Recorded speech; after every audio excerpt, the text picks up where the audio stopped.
அன்பும் பண்பும் பாசமும் நேசமும் நிறைந்த நட்புகளுக்கும் உறவுகளுக்கும் இனிய காலை வணக்கம்.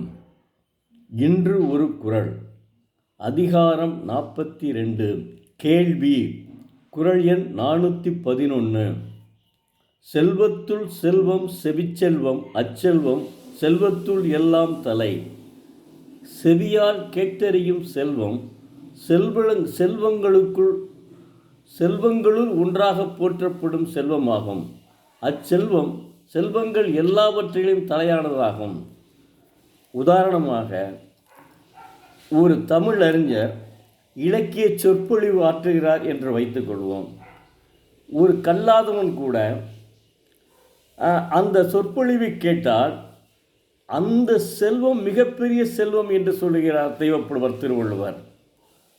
அந்த சொற்பொழிவை, அந்த தமிழ் அறிஞர் எழுதிய சொற்பொழிவை அவன் கேட்டவுடன் அவனுடைய உள்ளத்தில் ஒரு மாற்றம் தென்படும். இவ்வளவுலாம் உண்மையை சொல்லி இவ்வளவு அற்புதமாக பேசுகிறாரே என்று. அதனால்தான் இலக்கியத்துறையிலே நல்லா தமிழறிஞர்கள் பேசக்கூடியவர்களை எல்லோரும் விரும்பி கேட்பார்கள். உதாரணமாக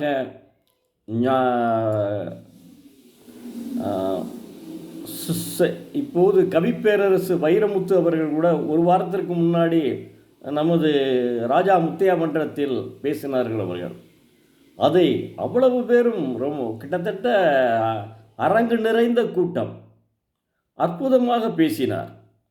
அப்போ அந்த காது குளிர கேட்டால் கூட அவர்கள் அவன் கற்காதவனாக இருந்தால் கூட ஆகா அற்புதமாக பேசுகிறாரே அப்படி என்று தான் எல்லோரும் பேசிக்கொண்டே போனார்கள்.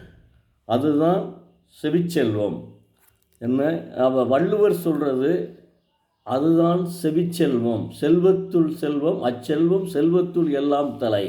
செல்வத்துள் செல்வம் செவிச்செல்வம் அச்செல்வம் செல்வத்துள் எல்லாம் தலை அப்படி சொல்கிறாரு.